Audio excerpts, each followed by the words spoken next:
I'm already receipt of the warrant of arrest issued against me by the 5th Division of the Sandigan Bayan.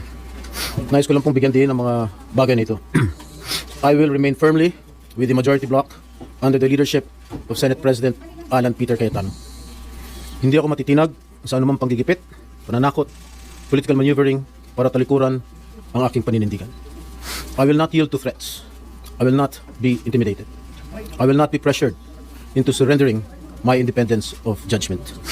I am giving instructions to the Senate Secretary to put on hold my salary. Personal kong pasya ito upang ipakita sa sambayan ng Pilipino na wala akong intensyon makinabang sa pondo ng bayan habang nililinis ko ang aking pangalan. At higit sa lahat, hindi ako papasailalim ng kustodya ng Senado.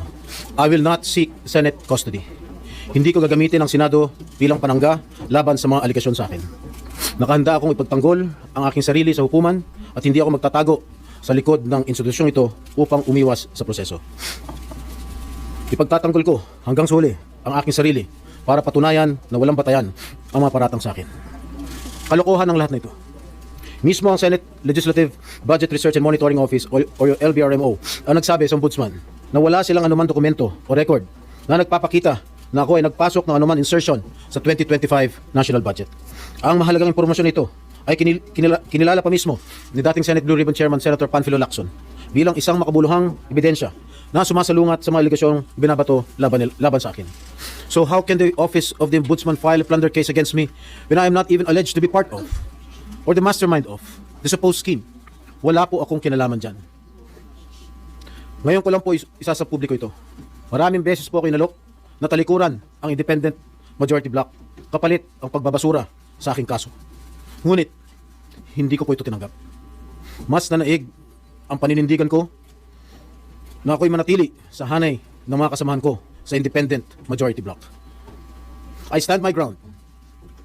Ngayon kung tatanungin niyo kung sino sila, abangan ninyo ang susunod na kabanata. I stand my ground because what is at stake here goes far beyond my personal circumstances. What is at stake here is the independence of the Senate. This institution must never become vulnerable to external pressure. It must remain free from political coercion, free from undue influence, and free from any scheme designed to weaken its constitutional role as a co-equal and independent branch of government. If this is the price I must pay for the decisions I have made and the principles I have chosen to uphold, then I am prepared to face the consequences, however difficult they may be, especially for my family.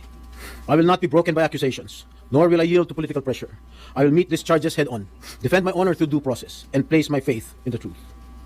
I will be proceeding now to the CIDG to voluntarily surrender myself.